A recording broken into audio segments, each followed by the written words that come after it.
Recently, there has been a lot of speculation about what's happening in China with respect to COVID. So, what has happened in China since the early part of December, as we know, is that there has been a proliferation of COVID across the country. Now, there's a lot of controversy as to how many people were infected. We know something about that. But how many people actually died from it is something that we have far less information about. So, in this talk, I'm going to try to illuminate some of the ways we can indirectly tease out some numbers so that we have a better idea about how many people could have died. Now, there are different ways of doing that. One is the excess death method that I'm going to talk about in a moment. But there are other ways, other indirect ways that we can tease out these numbers. And that's what this talk is going to be all about. Let's start at the very beginning. How many people die in China every year as a general matter of fact? So it has been creeping up mainly because China has been aging. I'll talk more about that later. But it's hovering around 10 million people per year. And in 2022, it made some news because the number of deaths in China officially exceeded the number of births in China. As a result, the Chinese population is falling for the first time since 1960. As we know that around 1962, China had a big famine problem, and that led to lots of deaths, which China did not acknowledge for a long period of time. Again, we only know about that since we had so many people missing from its demographics, and that's how we know now that there had been excess deaths during that period of time, because certain age group people were missing. Had there been no excess death, these people should not have been missing. Deaths from COVID in China has been a matter of dispute for quite a long period of time. So what we are trying to disentangle is what has happened in China in the past 2 months due to COVID. Now, officially, as of 12th of February 2023, China claims to have slightly over 2 million cases and slightly over 87,000 deaths, and that's the official figure.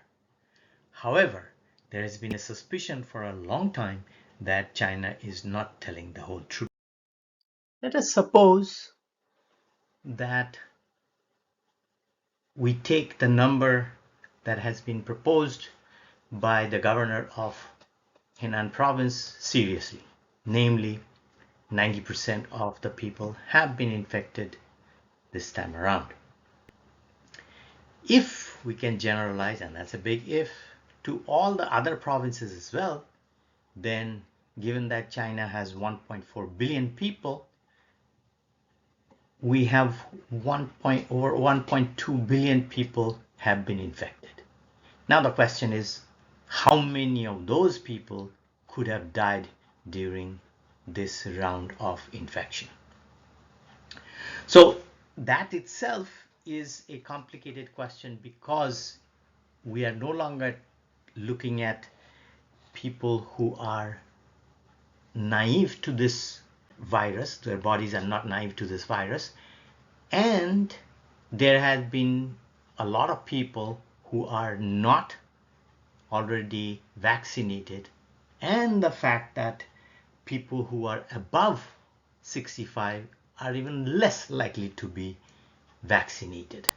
And those are precisely the people who tend to die much more often than younger people due to COVID. First, let me tell you how many people in China are known to have been vaccinated their full dose, the initial protocol. Here's a picture that gives us the picture of China, what has happened. So you see on that picture, above 60% of Chinese population has been vaccinated. Now, if you compare that with some other countries, that's not very high. For example, India has a higher number, so does the United States. Bangladesh recently has got an even higher number, and Brazil, Portugal, Singapore, and United Arab Emirates are way above. Actually, UAE is above 100%, which is kind of complicated because most of the people who live in UAE are not necessarily people who are citizens of UAE. Recently, there was a paper that was published in the Journal of American Medical Association that looks at data in hundreds of thousands of people who were in the US, and this study was done by Massachusetts General Hospital to look at the mortality rate of different strands for the US population. And what they find is that the mortality rate for people who are infected by COVID was 0.7% for the Delta variant, and for the original Omicron variant it was 0.4%, whereas for Omicron variant BA.2 and its subsequent subvariants were in the range of 0.3%. So the study that we are talking about is this. Analysis starts with about 500,000 people, and then they eliminate them because they do not all have complete information on various things. Eventually, the study settled for about 20,000 Delta variant infected people, around 52,000 original Omicron variant people, and another 29,000 Omicron subvariant that we talked about. And that 0.7, 0.4, and 0.3% are indicated in this table in their original paper. Now, we are armed with all the numbers that we need. First, we will assume that 65% of Chinese population are fully vaccinated in their own method. And when I say in their own method, recall that the Chinese have rejected the Western vaccination. They have done their own vaccination of their own vaccines that they have developed over this period of time. And there is evidence that the Chinese variant are not as effective as the Western variants that we have seen. And there also seems to be some evidence that they are not as long lasting as the corresponding Western counterparts. In particular, they have never developed any mRNA vaccines that they have applied to the population. These are all non-mRNA kind of old style vaccines. Second, half of the 65 and above people in China are not vaccinated. Again, this we know from the data that has been published officially by the Chinese government. And lastly, most of those who are infected in the last round of Omicron are second generation BF.7, which is actually a B.2 subvariant that has been shown that these people who have been infected in the past 3 months or so are of this kind through genomic data. And we also have indirect evidence of how big the R0, the rate of spread of this variant is. It is between 10 and 18. When you consider that number, it's enormous. There is only one pandemic that we can think of which has that kind of number. None of the other pandemics that we have ever encountered has that kind of spread in the entire world in the last 1,000 years. We are ready to put it all together. We are going to assume, as we have argued, 0.3% fatality rate of the variant applies to China. And we also have to adjust for age distribution of the Chinese population, which is not quite the same as the US, as we'll see the evidence a bit later why that is so. Essentially, there are more younger people at certain age range and less older people in China. We are going to make that adjustment for the Chinese age distribution. We are going to assume a 90% infection. This in total will then give us 3.8 million deaths. Note that when we are talking about deaths, it does not necessarily occur as soon as you're infected. Usually what happens is that you get infected, then a proportion of those people get sick, a proportion of those who get hospitalized, a proportion of those get into intensive care, and a proportion of them eventually die.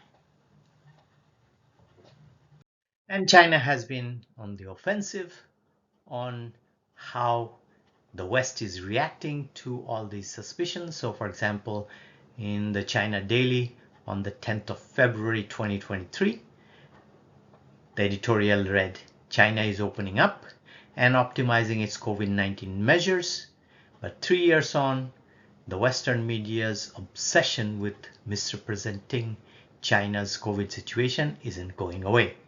Like a jealous ex-partner obsessed and intent on destroying the reputation of their former paramour, by any means possible, many in the Western media are going to painful and nonsensical lengths to misrepresent China to their audience." Those are very strong words indeed. This Western media attention to the mystery of how many people have died in China has drawn a lot of ire from the Chinese government, and we'll talk a little bit about that now. One indirect way of cleaning up information about deaths is to look at obituaries. And the New York Times has published a piece on the 5th of February 2023 looking at the obituaries of a group of scientists in China over the past few months. And this is what they have found in the case of 2 state-backed institutions, which publishes in their newsletters how many people of the prestigious academies have died in the past. So here's a picture of what has happened to their obituaries through 2019 and all the way up to the beginning of 2023. So we see that a bunch of people died over that period of time, but if you look at what has happened in the past 6 weeks or so, you see the number of obituaries have climbed up by a factor of 4. And a similar sort of thing has happened when you look at obituary data for Harbin Institute of Technology. Again, you see a climb up in the number of deaths reported in those obituaries by a factor between 3 and 4. We will note that all of those obituaries list people who are above 75, that is at the time of death, and until December 15, 2022, they have died at the rate of 1.5 per week in a period of 4 years. However, between December 2022 and February 1st of 2023, they have died at the rate of 6.17 per week. So if we assume that the same rate prevailed, we are talking about a death rate of people who are above 75 at a rate of 4.1 times more than what it had been in the previous intervening period. What follows, what I'm going to assume, is that whatever happened to the Chinese scientists above age 75 would also apply to the general population above the age 75 in all of China. So we are generalizing from a number of people, maybe in the hundreds, to a population which is nearly 100 million. So that's a big jump. Now, this would be a conservative estimate because the healthcare system of the top scientists is always better than what is applied to the general population. That much we know. And that has been the case not for China, not for that period of time, but over a much, much longer period of time across the globe. In 2005, there was a short paper published which looked at deaths of famous artists versus deaths of popes at different age to tease out the probability of dying at different ages of the popes and compared them with the artists of that period. And what they find is that the deaths of the artists are always higher at any given age than the corresponding people population. And that comes at a point where there were no antibiotics available yet. So in a sense, they are different times, but shows very clearly the popes, who obviously have the best possible technology available of the time for their healthcare, had been living for much longer, and the probability of dying at any given age was much, much shorter than the corresponding artists of that period. Yeah, there has been a lot of speculation about how China population is aging.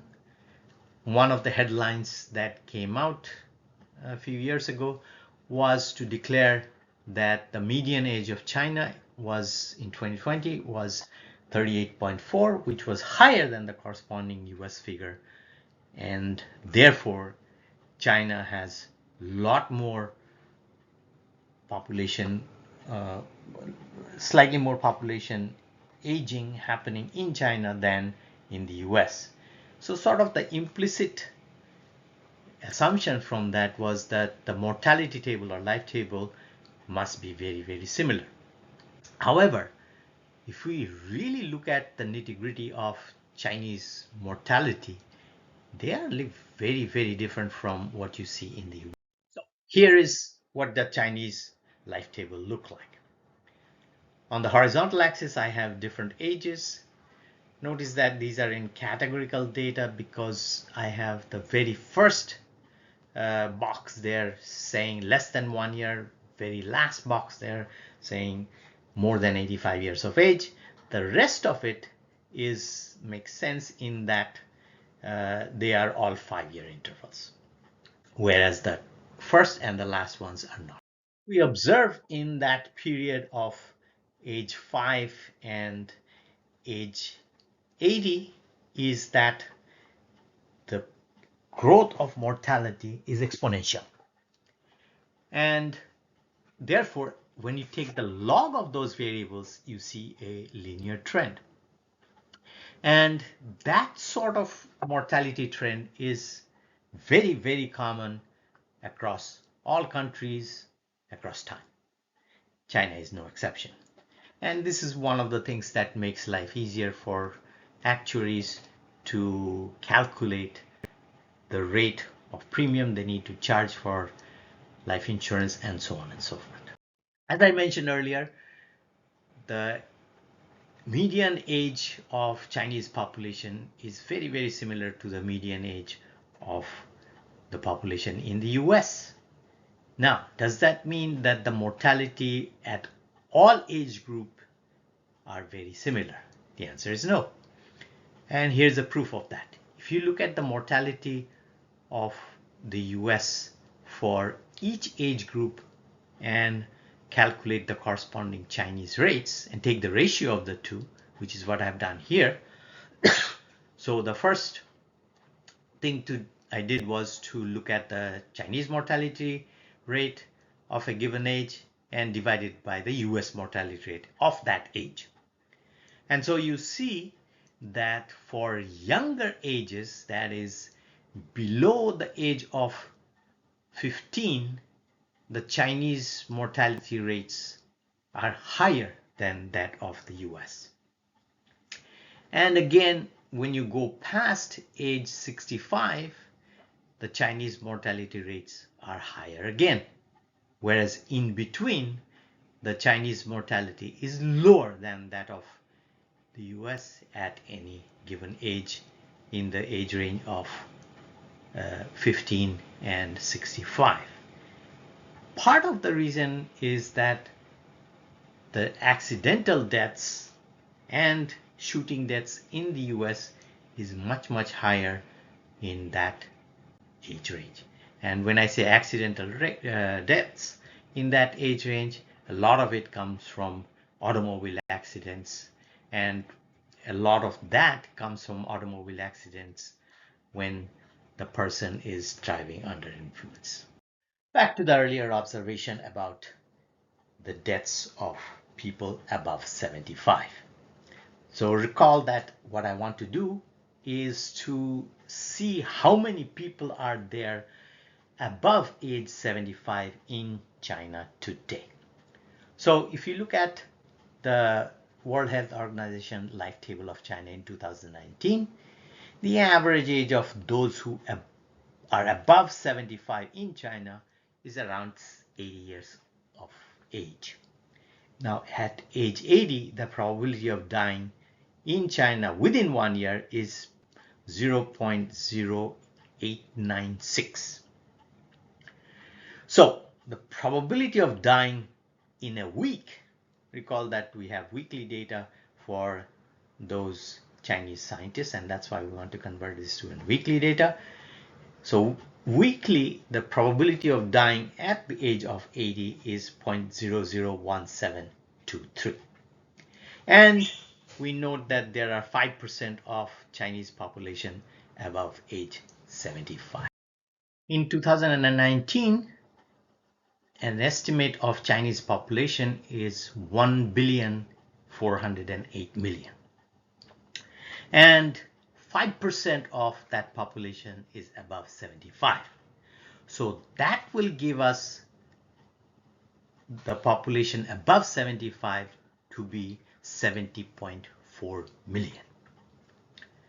Now, if we apply the actuarial table for that population, then we will get 121,299 deaths on the average in a given week of the people who are above 75. So I get that number by multiplying 70.4 million with that probability of 0.001723. Now I am assuming the factor of 4.1. Recall where I got that from. That is from the Chinese scientists' deaths that the New York Times reported. There was 4.1 factor of excess deaths that happened on those people.